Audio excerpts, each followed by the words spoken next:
So apparently Nigel Lowry said, "I am crying and laughing. This is the greatest thing Free Lives has ever made about genital jousting." And I stand by his comment. Yeah. Yeah, I'm really affronted. Feel like we're gonna have to show them now. I wouldn't exactly describe it as a rivalry, but we are going to finish first. There's always been a friendly atmosphere at Free Lives, but I feel it might be changing to a really nasty competitive atmosphere. GORN was in production at the same time as Genital Jousting. Yeah, I think it's on GORN that they only released like a year after Genital Jousting. Yeah. I told them this house isn't big enough for both games, and they left. Yeah. So I guess we know which game is better now. I mean, for it to be a rivalry, there would have to be some element of competition. And I don't see much competition happening. I mean, how many sales does GORN have? Well, we gave them two options, like leave or we fight you GORN style. Isn't that like a tenth of what Genital Jousting has? Like an 8th. Okay, well, that's not too I mean, bad. it's good for them. It's not as bad as I thought. All they had was like, well, you leave or we fight you Genital Jousting style. So. I don't know, dude. I don't want to get stabbed in the dick with a broken bottle.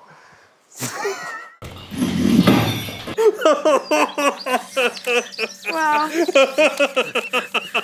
That literally is the Genital Jousting fighting style. Okay, I'm done.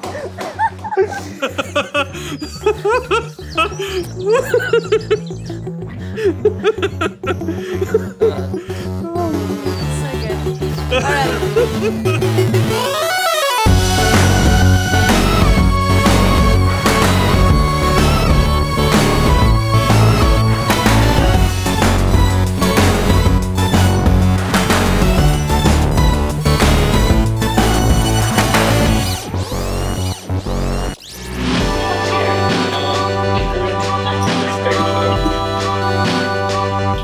It's been great. I wanted to thank Free Lives just for teaching me that it's really difficult to exhaust the dick jokes. We haven't hit the bottom of the barrel yet. It's like a bath filled with Vienna sausages. Yeah. It's basically a regular weekend. And I wish you guys luck for the next month, like diving into that barrel and seeing how deep it goes. You can smell the cake already.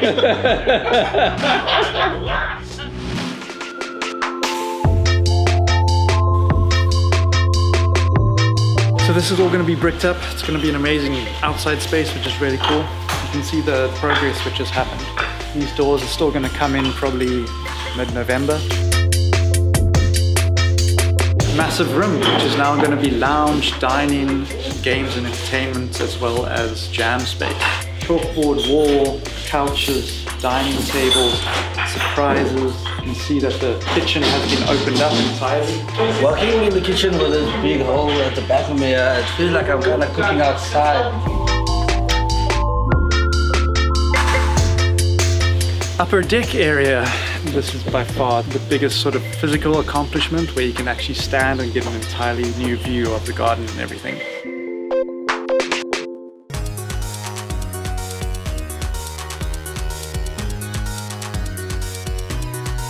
Well, we had a pretty big update which went down really well. One of the benefits working with Devolver is we get to go to PAX and get massive over-the-top booth setups. We had this 3x3 meter octagon cage. We had people coming and queuing several times to play the game. It really made a good spectator environment as well. Super exciting to actually interface with longtime fans of the game and the YouTubers who have been super supportive.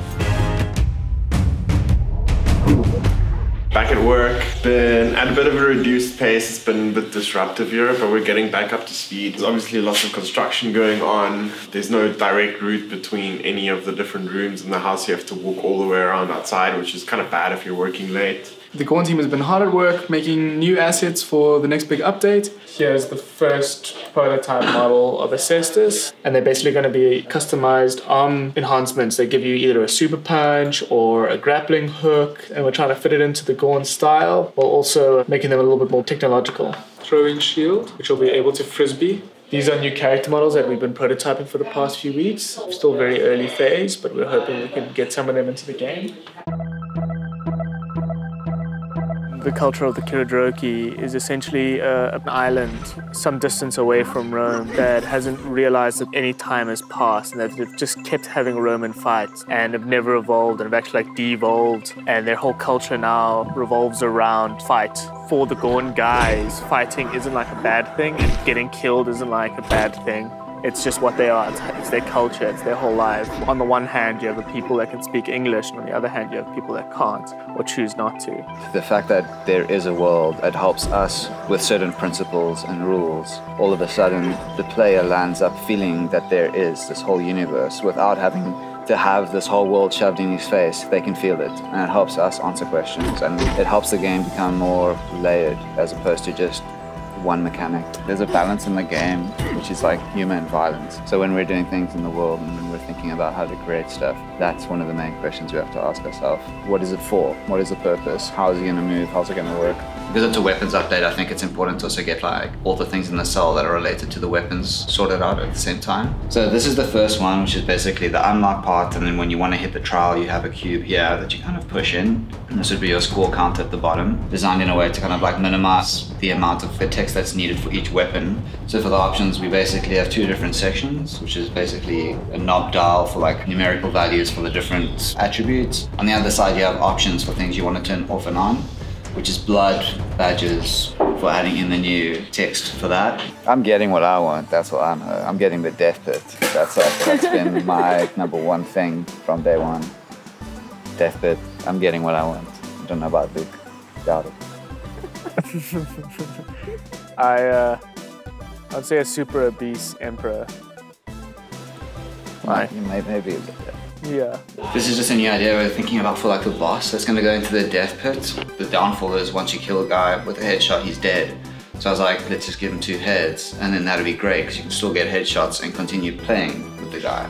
But this idea has now morphed into something far greater, which is going to be an actual crab. Crabs. The crab on the crab. Crabs are kind of cute and funny. and they move super cool.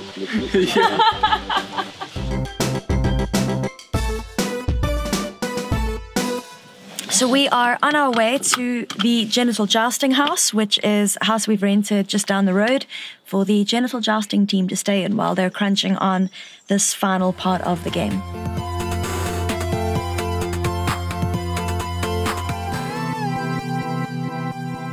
I think it's been super good for us. It's been good for productivity, and living conditions have improved. I mean, Richard like literally didn't have a bedroom for like several weeks. I wasn't being as receptive to people's ideas. I was being very grumpy and like difficult. I don't know if people realized it, but internally it was going on. And thankfully, Shah suggested that we take out this P&B, and it's been like a little slice of heaven for me.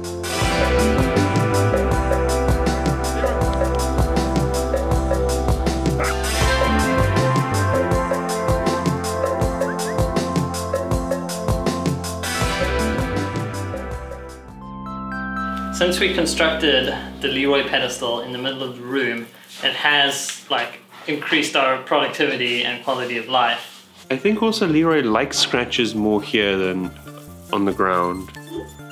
What I like about it is that it means you don't have to bend down to pet him. You can just come and sit next to him and be like at Leroy's level.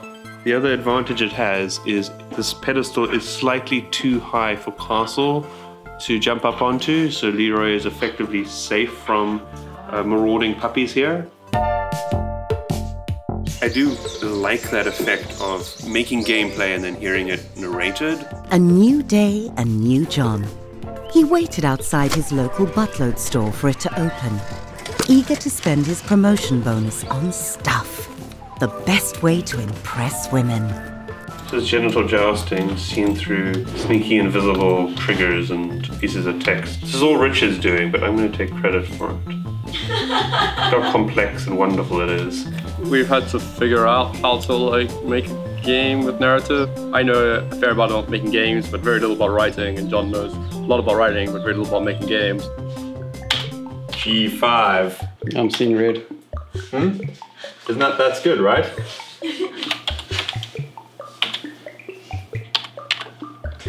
I didn't know Unity when I first started working here, but now I'm a master. Yeah. Red is for God. Yeah, red goes faster. John, your attempt to present the program is actually making my nose bleed.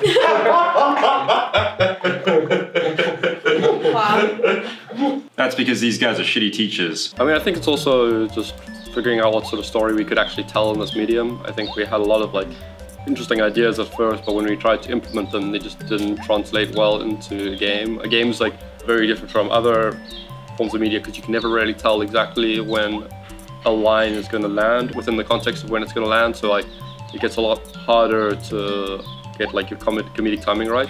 John left the screen behind. He knew that if he wanted better dates, he'd need a better body. I think we finally found sort of some common language to do that. Mostly spreadsheets. Yeah. John writes down all the triggers, dialogue, and then a link to the audio file that he's recorded. He'll do the writing and do a pass where he records it and we test it, and then once we know that's working, he'll bring Robin into the studio to like record the final version of it. He was wasting time, dawdling, procrastinating. What had John achieved, aside from a mountain of crumpled tissues? Usually the person that's responsible for like that scene will bring in the audio into the project, and then he just uses the same naming conventions so we can literally just like swap out the files. The process is a bit trickier just because we've decided to keep it a lot closer to our chest than we normally would, because there's all this narrative and you can't give it a piece at a time to our audience. Working in secret, you can't really get like player feedback. It's been super hard to tell if it's good. Pretty much like finding a piñata. Finding a piñata with that. Yeah, we were just like swinging at it. And we're just swinging at it and we're just trying to hit it and sort of accidentally hitting each other constantly. Occasionally. There were times. If we do narrative games in the future, I'd like to find better ways of testing the narrative first and then making the game, as opposed to making a game and then trying to add the narrative. It feels like the narrative needs to be iterated on a lot. But candy at the end, I hope. Yeah. Delicious piñata entrails. Yeah. Good metaphor. A lot of searching in the dark for what the story is. Quite a lot of wildlife in this game now. Not as wild as your life, am I right? Sometimes one of the programmers will just be like, oh, I kind of want to make a scene where where a priest sprays holy water on the character, and they'll just make that scene, and then you try to figure out how to write dialogue or write narrative for that. So it kind of comes from both directions. How did I fit that in the story? How? Why are you look so angry, John? Eventually I just had to say no, that doesn't make any sense. Why are you doing this? And then we just put it in a dream sequence and it's fine. I think one of my favorite parts of the writing process was when we've like sat down and all spoken about what toxic masculinity is to us. Like, I don't know, I think we had like quite a therapeutic conversation where we all sort of spoke about how toxic masculinity manifests in our own lives. It's not just about the moment by moment story, it's about the overall arc and the journey of the character. Who is John and what does he want and how does he change?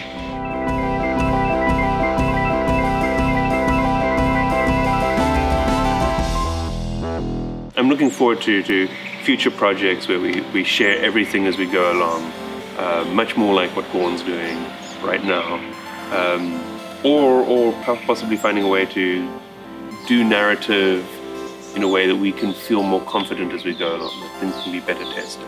It was supposed to be done in like July and then September and now like hopefully November, and it's sort of like as the deadline stretches on, you start to like not believe in it at all, and you just like at some point lose all faith in life and humanity. So kind of at that point now, but also it's definitely going to be finished by November, or end of November. I still want the Cockness monster to be in it. We'll see about that. Damn it. I still want the priest ejaculating holy water to be in it. Okay, I'll tell you what, I'll put in the priest ejaculating holy water on top of the Cockness monster. Yeah, we'll just combine them. Yeah. Yeah, like an ordained monster. Yeah. Yeah. It will be a metaphor.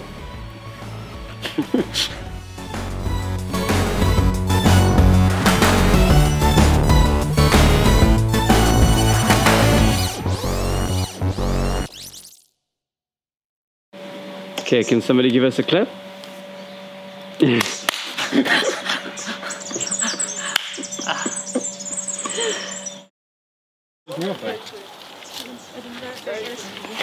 So you guys don't have to worry too much about running out of water here, Robbie. Well,